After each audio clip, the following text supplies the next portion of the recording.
শ্রবণ কুমারের অনুপ্রেরণামূলক কাহিনী। হিন্দু পুরাণের বিশাল ভান্ডার এমন অসংখ্য কাহিনীতে সমৃদ্ধ, যেগুলি আমাদের জীবনের জন্য মূল্যবান শিক্ষা এবং নৈতিকতার বার্তা বহন করে। সেই সব ভক্তিমূলক ও হৃদয়স্পর্শী কাহিনীর মাঝে শ্রবণ কুমারের গল্পটি আজও এক অনন্ত অনুপ্রেরণার প্রতীক হয়ে দাঁড়িয়ে আছে। এই কাহিনী শুধু একজন পুত্রের তার পিতামাতার প্রতি অগাধ ভালোবাসা ও কর্তব্য পরায়ণতারই পরিচয় দেয় না, বরং তা নিঃস্বার্থ সেবার শক্তিকে তুলে ধরে, যা হাজার বছর পরেও মানুষকে স্পর্শ করে যায়। প্রাচীন হিন্দু ধর্মগ্রন্থ এবং লোককাহিনীর ভিত্তিতে গড়ে ওঠা শ্রবণ কুমারের এই গল্প ভারতীয় সংস্কৃতিতে এক বিশেষ স্থান অধিকার করে আছে। এই লেখায় আমরা এই গল্পের উৎস, গভীর ব্যাখ্যা এবং তার যে প্রভাব প্রজন্মের পর প্রজন্ম ধরে বিরাজমান তা বিশ্লেষণ করার চেষ্টা করব। শ্রবণ কুমারের কাহিনীর মূল উৎস পাওয়া যায় বিভিন্ন হিন্দু ধর্মগ্রন্থে, যেমন রামায়ণ, মহাভারত এবং পুরাণে।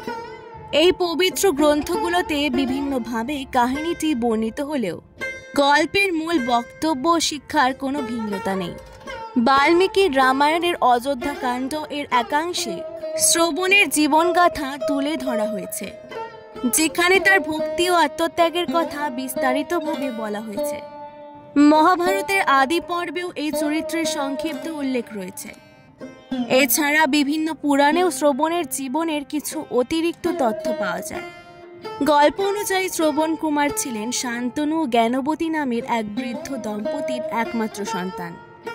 বহু বছর ধরে সন্তান লাভের আকাঙ্ক্ষায় তপস্যা ও প্রার্থনা করার পর তারা শ্রবণকে লাভ করেন। ছোটবেলা থেকে শ্রবণ ছিল এক অসাধারণ চরিত্র, বিনয়ী, ভক্তিপূর্ণ, কর্তব্য পরায়ণ এবং প্রেমময়। তার জীবনের মূল লক্ষ্য ছিল তার অন্ধ ও বৃদ্ধ মা বাবার সেবা ও দেখাশোনা। সে কখনো তাদের একা ফেলে কোথাও যেত না এবং তাদের প্রতিটি চাহিদা ও ইচ্ছাকে নিজের কর্তব্য মনে করে পালন করত। একদিন শ্রবণের পিতা শান্তনু তাকে জানান তাদের ইচ্ছে আছে জীবনের শেষ সময়ে পবিত্র তীর্থস্থানে ভ্রমণ করার। এই তীর্থযাত্রার জন্য শ্রবণ প্রস্তুত হয়ে যায় এবং দুইটি ঝুলন্ত দোলনা তৈরি করে, যেখানে সে তার মা বাবাকে বসিয়ে একটি বাঁশের খুঁটির সাহায্যে কাঁধে নিয়ে দীর্ঘ পথ পাড়ি দেয়।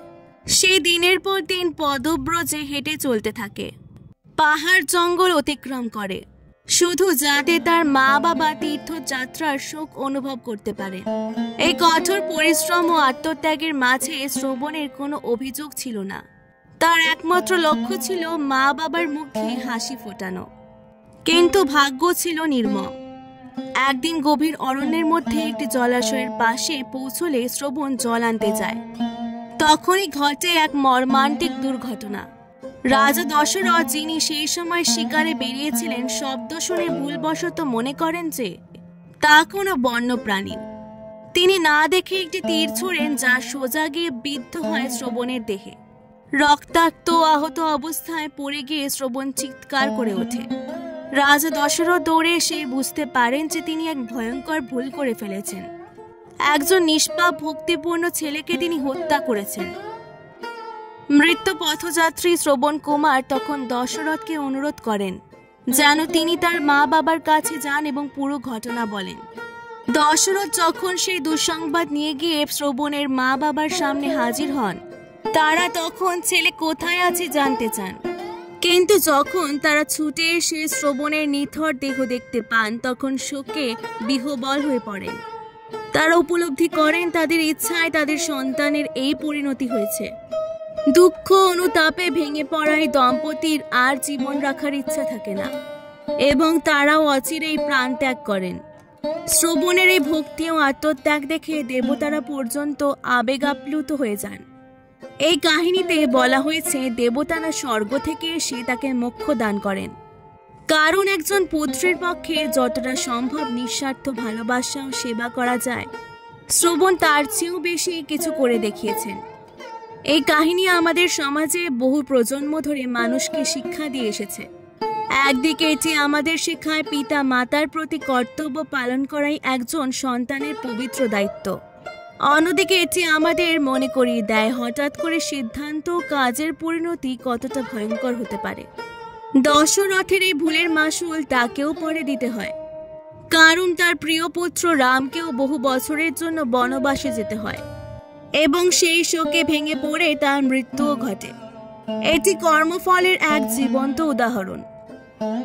এই কাহিনীর আরেকটি গুরুত্বপূর্ণ দিক হলো হিন্দু ধর্মে ভাগ্য ও ঈশ্বরের ন্যায় বিচারের প্রতি বিশ্বাস। যদিও কাহিনীটি অত্যন্ত বেদনাদায়ক, তবুও শ্রবণ কুমারের নিষ্কলুষ আত্মত্যাগ দেবতাদের হৃদয় স্পর্শ করে এবং তাকে চিরন্তন শান্তি ও মুক্তি প্রদান করা হয়। এটি প্রমাণ করে যে সৎ পথে চলা মানুষ কখনো পরাজিত হয় না।